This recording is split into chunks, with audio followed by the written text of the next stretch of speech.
combien de jours, combien de nuits à te dire que cette fois ce serait différent, que tu allais réagir autrement, ne pas laisser tes émotions t'envahir violemment, ne pas répéter ces mots, ces gestes, ces choix, et faire enfin ce qu'il y a de mieux pour toi.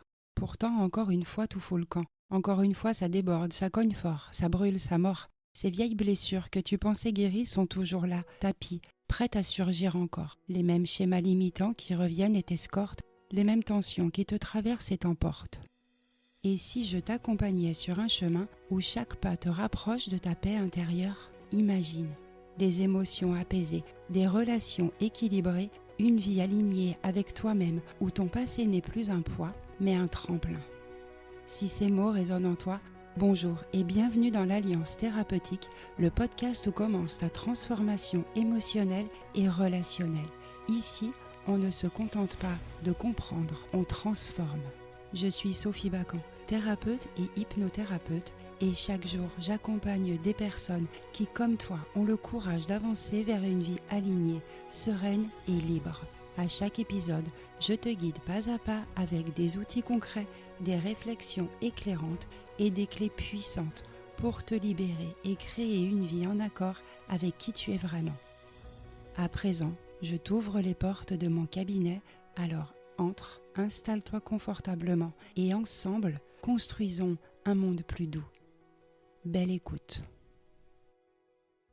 Encore un projet professionnel qui n'aboutit à rien, une relation pleine d'espoir qui s'effondre sans que tu comprennes pourquoi, une sensation de tourner en rond, de revivre encore une fois les mêmes déceptions, les mêmes renoncements, et tu te dis que vraiment, t'as pas de chance, que le sort s'acharne, que tu dois avoir fait quelque chose pour mériter ça, que tu attires toujours les mêmes schémas, les mêmes gens, les mêmes échecs. Alors tu cherches des raisons, tu t'accuses parfois, tu t'épuises à essayer de faire mieux, de tenir, de relancer, mais à chaque fois que ça semble bien parti, quelque chose flanche, quelque chose en toi lâche prise ou s'efface. Et tu ne sais pas bien ce qu'il se passe, tu te dis que tu procrastines, que tu as peur, que tu n'es pas sûr, mais si on allait voir plus loin, si derrière tout ça il y avait un mécanisme, un automatisme, une vieille stratégie, un mouvement intérieur qui agit à ta place et qui ne veut pas ton mal, mais qui t'empêche de réussir. Je vais t'accompagner à mettre des mots sur ce que tu vis, à reconnaître les schémas invisibles, à comprendre comment tu t'éloignes parfois de ce que tu veux, sans le vouloir, et surtout à te libérer, pas pour faire plus, mais pour vivre mieux, en sécurité, en clarté, en toi. Dans cet épisode, je t'invite à comprendre ce qu'est l'autosabotage. On va explorer ce qui se joue en toi quand tu fuis ce que tu veux le plus. On va parler de peur, de syndrome de l'imposteur, de loyauté invisible, de ce moment où tu préfères rater plutôt que de risquer de réussir. Je vais t'aider à repérer les formes que prend ton autosabotage, procrastination, perfectionnisme, effondrement discret, et je vais t'aider à en comprendre les causes, souvent anciennes, souvent inconscientes, et je vais t'inviter à en sortir, en douceur, en conscience, à ton rythme, à l'accueillir pour mieux t'accepter. Et puis, à la fin, je te proposerai un exercice de visualisation guidée, inspiré de la restructuration cognitive, pour t'aider à dialoguer avec cette part de toi qui sabote, l'écouter, l'apaiser, la transformer. Et peut-être aujourd'hui commencer à ouvrir une porte vers une autre façon d'être en toi, plus libre, plus juste, plus vivante. Alors reste bien jusqu'au bout parce qu'il se pourrait que cet épisode change quelque chose pour toi, pour de vrai. Et pour commencer, je veux t'inviter à regarder ce phénomène en face, sans honte, sans jugement, et juste avec cette question: et si ce que tu vis avait une cohérence, une logique cachée mais puissante? Et si tu pouvais dès aujourd'hui apprendre à l'écouter autrement? Le terme sabotage est souvent mal utilisé. On l'emploie pour parler d'un échec répété, d'un comportement qui gâche tout au dernier moment, d'une autodestruction difficile à expliquer. Mais ce mot en psychologie renvoie à un conflit interne beaucoup plus précis, comme un conflit entre deux parts de toi, celle qui désire profondément évoluer, aimer, construire, est celle qui, à un moment clé, freine, fuit, détruit ou annule. Et c'est ce moment-là qui interroge, ce moment où tout semble possible et où, sans prévenir, quelque chose en toi sabote la suite. Ce n'est pas de la faiblesse, ce n'est pas un manque de motivation, c'est une stratégie de protection. Elle est ancienne, apprise, intelligente, mais devenue toxique. On appelle ça une stratégie de maintien de sécurité psychique. Le cerveau, dans certaines histoires de vie, va enregistrer que l'amour, le succès, l'estime de soi ou la stabilité sont des territoires dangereux, non pas en théorie, mais en pratique, parce qu'ils ont été associés à du rejet, de la trahison, du chaos ou encore de l'humiliation. Et ce que fait le cerveau, c'est qu'il construit une équation simple. Plutôt que de revivre ce qui m'a fait mal, j'anticipe l'échec. Et alors là, tant pis si ça me prive de ce que je veux, l'important, c'est que ça me protège de ce que je redoute. Tu vois, le sabotage apparaît donc comme une réponse adaptive à un danger perçu. Ce danger n'est pas réel aujourd'hui, mais il est perçu comme tel à cause de la mémoire émotionnelle, de la peur et des croyances construites dans le passé. En thérapie, on le rencontre dans toutes les sphères de vie. Il peut se manifester de manière spectaculaire par une rupture brutale, une démission imprévue, une crise de panique avant un événement ou une fuite au moment d'un engagement. Mais il peut aussi s'installer de manière beaucoup plus insidieuse. Fatigue chronique, procrastination, relations toxiques répétées, refus inconscient de toute stabilité. Et c'est justement cette forme subtile du sabotage qui est la plus difficile à identifier, parce qu'on ne voit pas l'intention protectrice, on ne perçoit que les conséquences, perte de confiance, isolement, auto-culpabilisation. Et pour comprendre ce mécanisme, il faut le penser à plusieurs niveaux. Le sabotage s'appuie sur des croyances dysfonctionnelles, souvent inconscientes, du style « je ne mérite pas d'être aimé », si je réussis, je vais être rejeté, si je me montre tel que je suis, je perdrai l'amour de l'autre, ou encore plus je me rapproche de mon objectif, plus je risque de tomber de haut. Ces croyances ne sont pas juste des pensées négatives, ce sont des structures internes profondément ancrées, liées à des expériences précoces, à des messages reçus, à des contextes familiaux ou sociaux. En thérapie cognitive et comportementale, on apprend à les identifier, les déconstruire, les remplacer.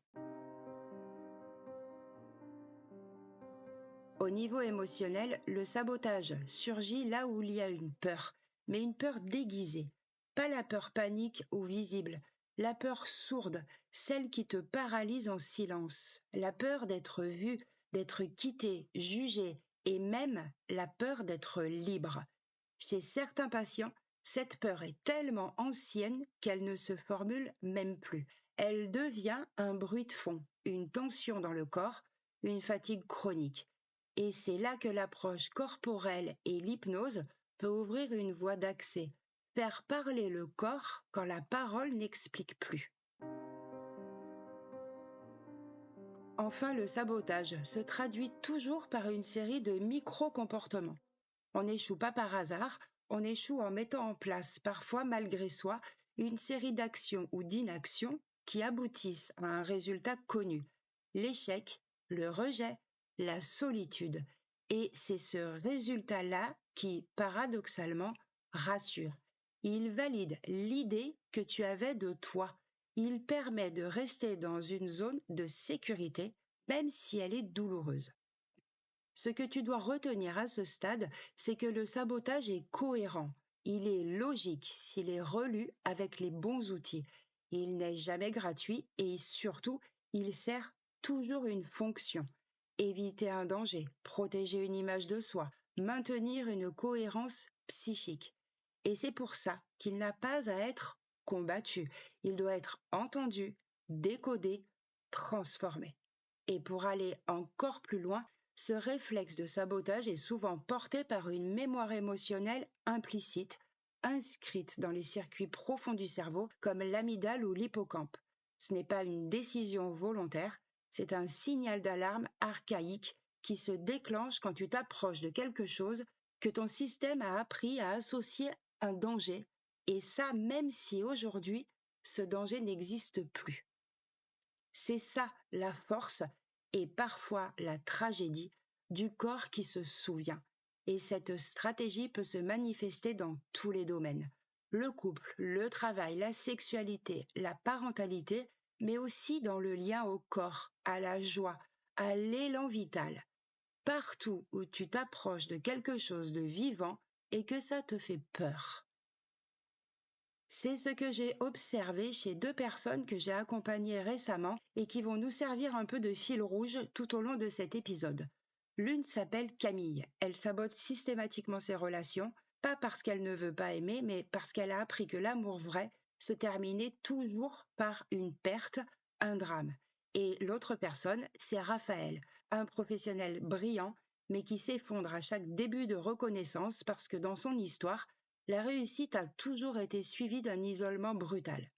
Leur trajectoire, leur blocage, leur prise de conscience vont nous permettre, toi et moi, d'aller plus loin parce que dans chaque sabotage, il y a une mémoire blessée et dans chaque mémoire blessée, une possibilité de réparation. Et si ce que tu vis comme un sabotage était la façon qu'a ton passé de se rappeler à toi? On pourrait croire que l'auto-sabotage est une mauvaise habitude, mais ce n'est jamais ça. Derrière chaque sabotage, il y a 3 racines profondes qui s'entrelacent et qui donnent au comportement toute sa puissance de blocage. D'abord, il y a les croyances, celles qu'on a apprises sur soi, sur l'amour, sur la réussite, sur la douleur. Des phrases intérieures installées depuis longtemps et qui forment une sorte de plafond de verre invisible. Ensuite, il y a les loyautés inconscientes. Ces liens silencieux qui nous rattachent à notre histoire, à notre famille, à ceux qui ont souffert avant nous, comme si changer c'était trahir, comme si aller bien c'était s'éloigner. Et puis, il y a la mémoire du trauma, pas toujours un événement, parfois juste une accumulation de silence, de manque, de tension, une empreinte dans le corps, dans le système nerveux, qui fait que certaines situations activent un réflexe d'alerte, même sans danger réel. Tu vois, ces 3 dimensions s'entrelacent et elles créent ensemble un comportement qui nous protège, même quand il nous nuit. Alors pour comprendre ça en profondeur, je vais t'emmener dans ces 2 histoires, ces 2 personnes, Camille et Raphaël, qui à leur manière illustrent ces mécanismes. Je vais commencer par te parler de Camille. Camille a 37 ans et quand elle arrive au cabinet pour la première fois, elle ne parle pas tout de suite de l'amour. Elle dit qu'elle se sent instable, qu'elle doute d'elle tout le temps, qu'elle ne comprend pas pourquoi les choses se cassent toujours quand elle commence à aller bien. Elle est vive, fine, drôle, elle a de la répartie, elle s'est captivée, mais très vite, je sens qu'il y a une fatigue profonde sous l'humour, quelque chose qui lâche, qui ne tient plus. Camille a eu plusieurs relations importantes, toujours passionnées, toujours intenses et toujours avec des hommes indisponibles. Pas juste un peu absents, mais vraiment absents. Mariés, qui voyagent beaucoup, en burn-out, émotionnellement fermés ou toxiques. Quand elle me raconte ses histoires, elle parle beaucoup d'attente. Attendre un message, attendre un geste, attendre qu'on la choisisse. Et chaque fois qu'elle s'éloigne, ils reviennent. Et elle y retourne, même quand ça la détruit. Fuis-moi, je te suis-moi, je te fuis. Tu connais ça? Alors, Camille, je lui pose une question très tôt dans l'accompagnement et je lui demande qu'est-ce que ça te ferait si on te traitait bien dès le début d'une histoire? Elle me regarde, elle sourit et elle me dit je crois que je m'ennuierais et que ce serait trop facile. Cette phrase-là, elle dit tout. Elle dit la peur, la mémoire. Elle dit la fidélité inconsciente à une histoire où l'amour est toujours mêlé de tension, de manque, de douleur. Camille n'a pas appris à aimer dans la sécurité. Petite, elle a connu une mère instable émotionnellement et un père présent physiquement mais fermé, lointain, imprévisible. Elle a grandi avec cette idée que pour mériter l'amour, il faut lutter, qu'aimer c'est rester debout dans la tempête et que si c'est simple, c'est suspect. Alors aujourd'hui, quand un homme est vraiment disponible, doux, fiable, quelque chose en elle se ferme. Pas volontairement, mais comme une alarme silencieuse, un ennui diffus, une envie de fuir, un doute existentiel. Elle commence à le critiquer, à s'en méfier, elle s'en détache et elle cherche des raisons de partir. C'est là que le sabotage commence. Non pas contre l'autre, mais contre l'amour même, parce que aimer dans la paix, c'est trahir le modèle, c'est sortir du connu, c'est risquer une perte encore plus violente. En thérapie, on travaille sur plusieurs niveaux. D'abord, je l'aide à reconnaître la répétition, puis à voir qu'il y a un choix inconscient derrière la sensation d'échec, pas un choix coupable, un choix protecteur. On identifie la croyance. Si j'aime quelqu'un de sain, je vais être abandonné plus fort. Et en dessous, une autre encore qui se cache. Si je ne souffre pas, alors je ne mérite pas. Puis on fait le lien avec l'enfant intérieur, celle qui attendait des gestes qui ne venaient pas, celle qui a cru que c'était à elle de mériter l'amour en étant toujours disponible, brillante, adaptable. Petit à petit, Camille apprend à ressentir ce qu'elle évitait, la peur du vide, la peur de perdre, la peur de ne plus avoir besoin de lutter, et c'est là que le travail commence vraiment, pas dans les mots, mais dans les sensations, dans la manière dont son corps réagit quand elle imagine une relation stable. Les tensions, les blocages, le souffle qui se coupe, ce sont ces traces-là qu'on explore en hypnose, pas pour les effacer, mais pour offrir une autre réponse à la peur. Et un jour, elle me dit, j'ai rencontré quelqu'un, il n'y a pas de drame et pourtant je reste. C'était peut-être la première fois qu'elle ne confondait pas stabilité et ennui. Peut-être la première fois même qu'elle osait juste être bien. Je vais maintenant te parler de Raphaël. Raphaël a 42 ans. Il entre dans mon cabinet avec un air à la fois assuré et fatigué. Il parle vite, il a des idées brillantes, un vocabulaire soutenu, de bonnes formules et de grands concepts. Il me raconte son parcours, comme on déroule un CV. Mais si j'écoute ce qu'il dit entre les lignes, c'est « je ne comprends pas pourquoi je m'arrête toujours au bord de la ligne d'arrivée ». Il a lancé plusieurs projets dans sa vie, des entreprises, des collectifs, des conférences. À chaque fois, ça démarre fort. Les gens y croient, il fédère, il inspire, et puis à un moment, tout s'effondre. Il délaisse le projet, il annule un rendez-vous clé, il s'épuise, il s'énerve, il claque une porte.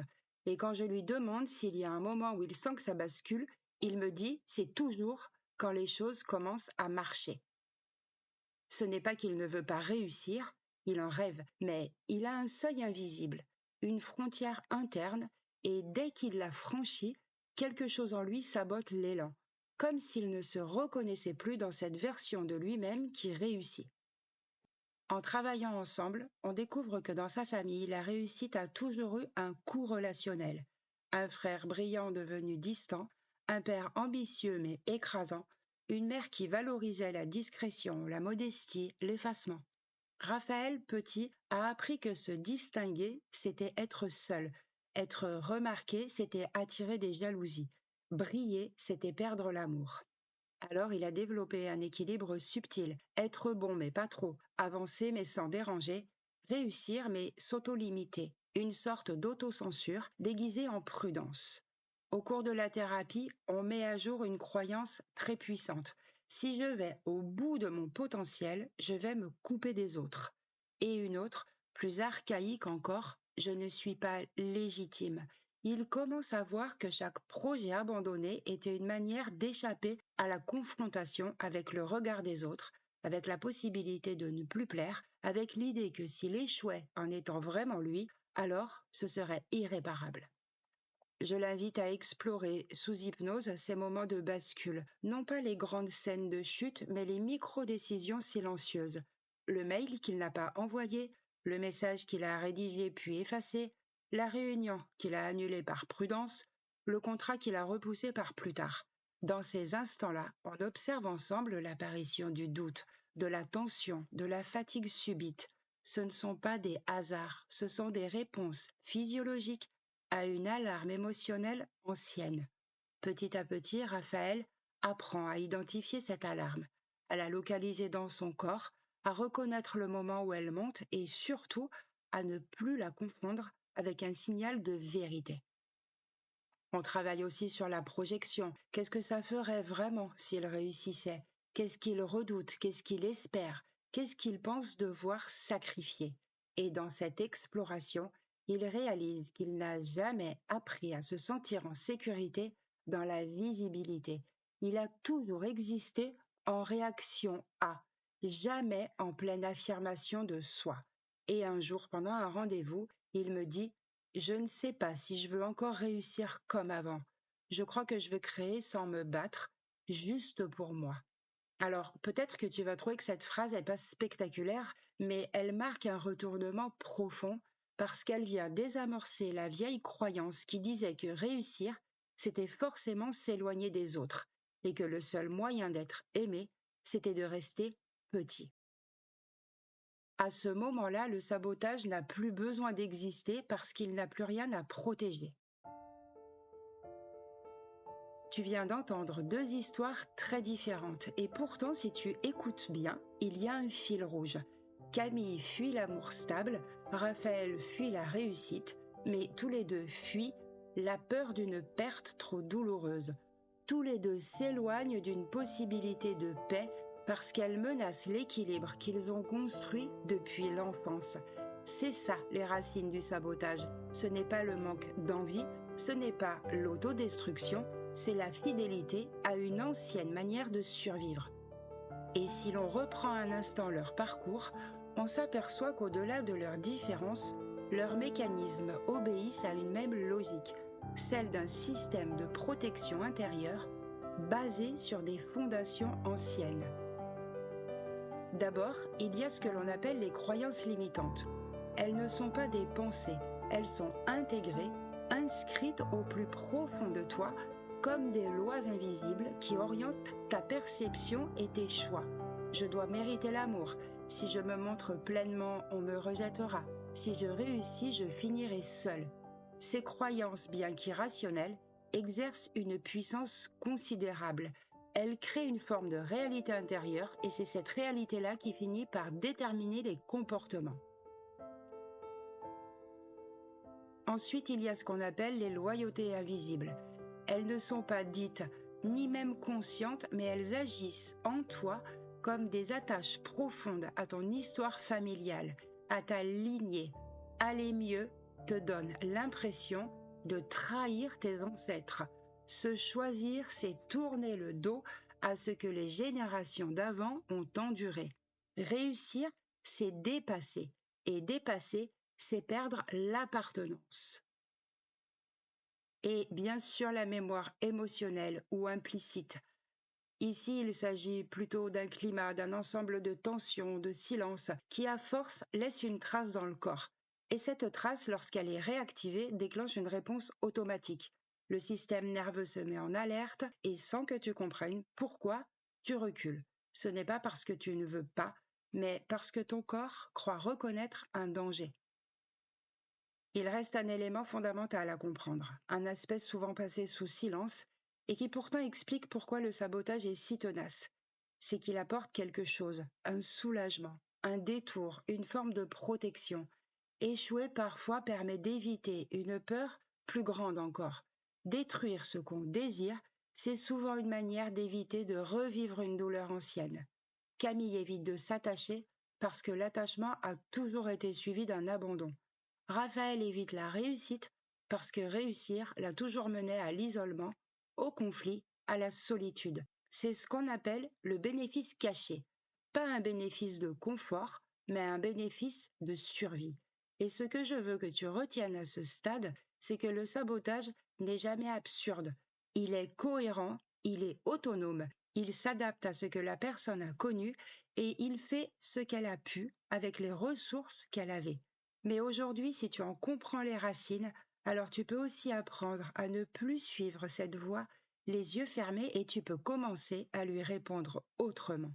C'est exactement ce qu'on va explorer maintenant. Sortir du sabotage, ce n'est pas s'y opposer frontalement, ce n'est pas forcer, ce n'est pas penser autrement du jour au lendemain. C'est un travail progressif, structuré, engagé qui demande à la fois de la conscience et de la compassion. Le premier travail, c'est de nommer le schéma, le voir à l'œuvre, identifier les moments où on quitte la trajectoire qu'on désirait, repérer les automatismes. En thérapie cognitive et comportementale, on apprend à mettre à plat ce que l'on croit être la réalité pour en faire émerger les pensées dysfonctionnelles. On travaille ensuite à les remettre en question, à les relier à l'histoire et à proposer progressivement de nouvelles croyances plus ajustées, plus justes. Mais penser autrement ne suffit pas toujours, car parfois le corps continue à répondre comme si le danger était réel. Et c'est là que l'hypnose intervient. Alors c'est pas une baguette magique, mais c'est plutôt un accès privilégié aux systèmes de défense les plus anciens. Dans ces espaces-là, on peut rencontrer la part qui sabote, la part qui a peur, la part qui croit que c'est encore dangereux d'être aimé, vu stable ou libre. On cherche à l'écouter, la comprendre et lui proposer une nouvelle réponse, un autre scénario intérieur. On peut aussi activer une permission nouvelle, quelque chose qui vient inscrire dans le corps que ce n'est plus le même monde, que la peur peut être entendue, mais que ce n'est plus elle qui commande. Camille n'a pas appris à aimer en quelques semaines, bien sûr, mais elle a commencé à identifier les moments où elle s'éloignait quand l'intimité réveillait une peur ancienne. Et elle a appris à rester, même si parfois ce n'était pas très confortable, au lieu de partir. Elle a commencé à tolérer l'amour stable et à découvrir que s'ennuyer un peu, ce n'était pas un danger. Raphaël, lui, il a cessé de chercher à réussir pour prouver qu'il méritait, il a commencé à créer pour lui, sans performance, sans urgence. Et surtout, il a pu dire à voix haute « Je crois que je peux réussir sans que ça m'éloigne de ce que j'aime ». Et rien que cette phrase dans sa bouche, c'était un changement radical. Ce qui permet vraiment de sortir du sabotage, c'est une autorisation intérieure. Et cette autorisation-là, elle ne se décrète pas, elle se construit, elle se répète, elle s'ancre séance après séance, mot après mot, choix après choix.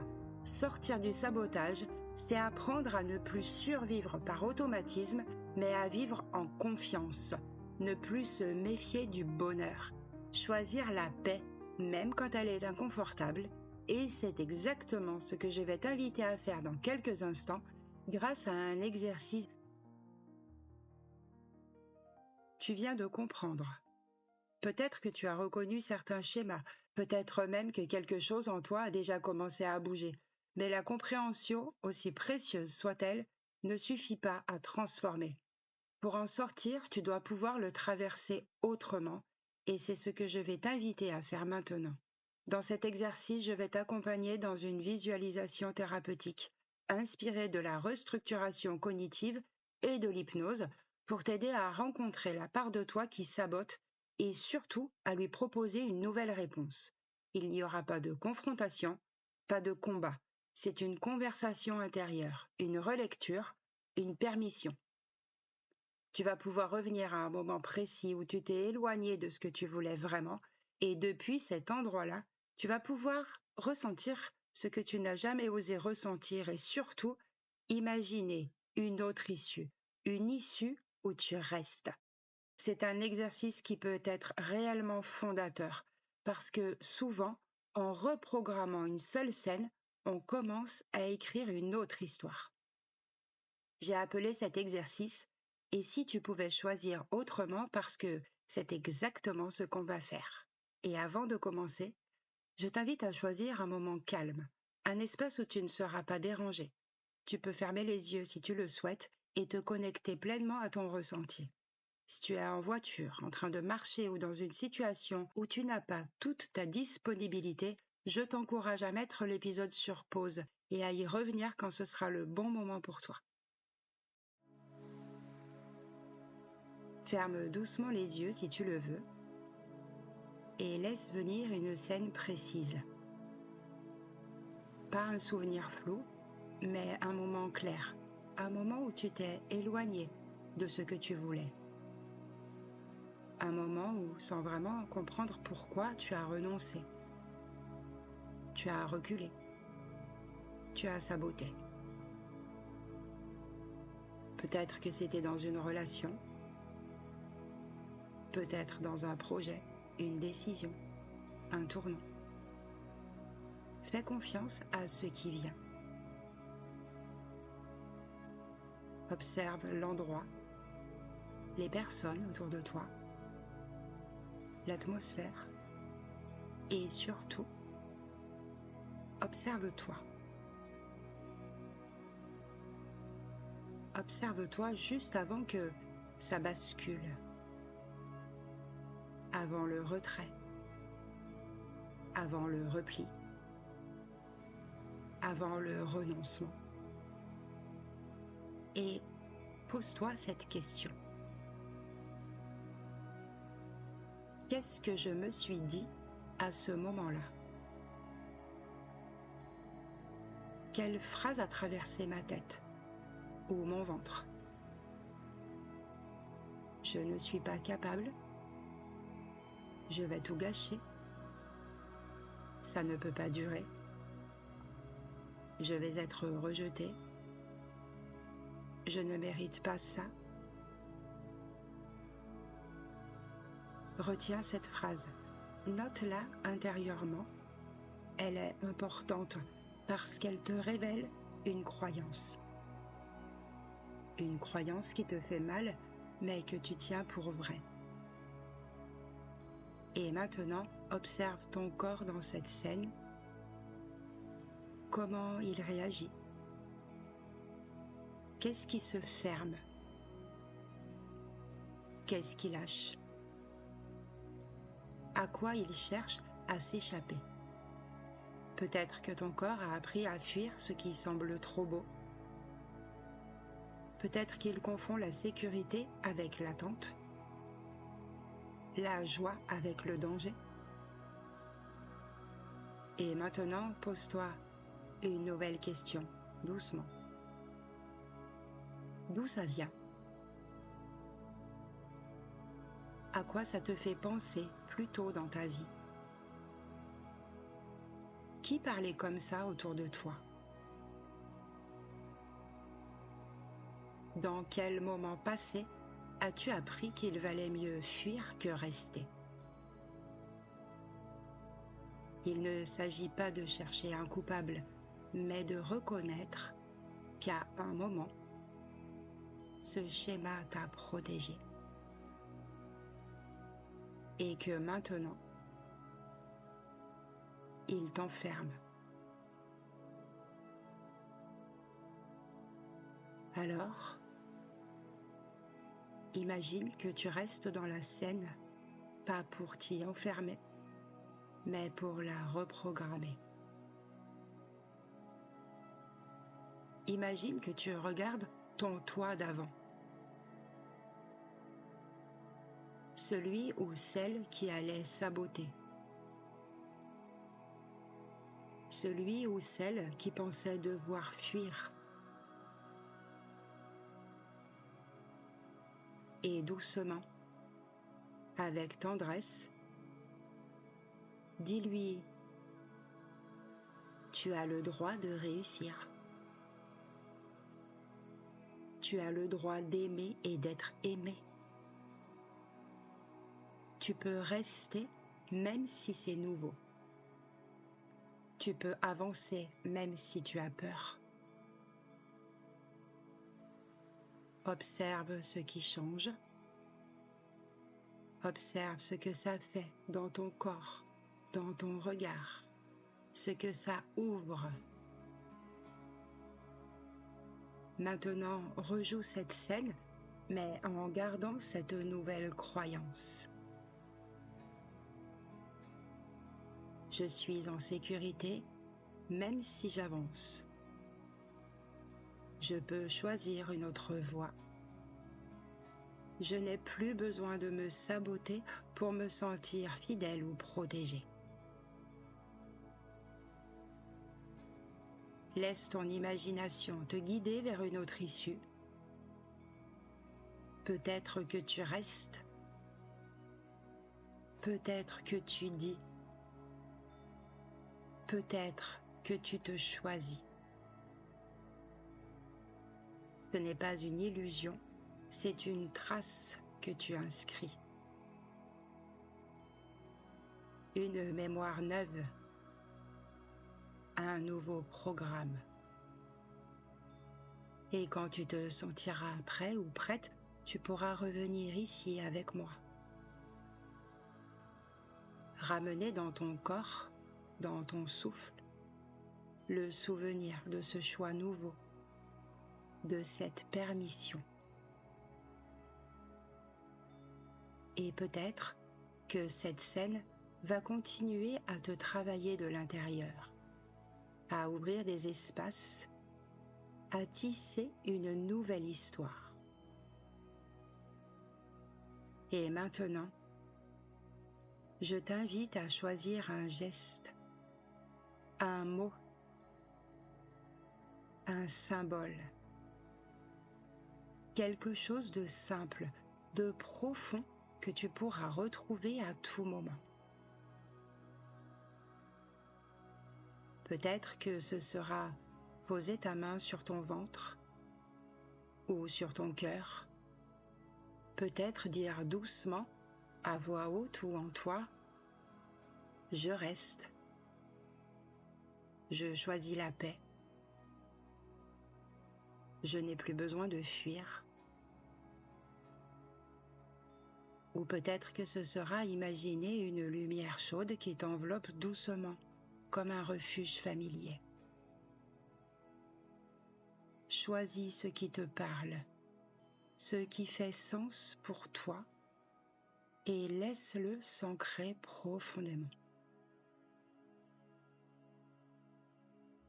Observe la sensation physique que cela te procure. La chaleur sous ta main, la vibration du mot dans ton corps, la couleur que tu perçois quand tu fermes les yeux, peut-être un doré, un bleu profond, un rouge intense. Tu peux y revenir chaque fois que ton corps voudra saboter, chaque fois que l'ancien réflexe voudra reprendre le dessus.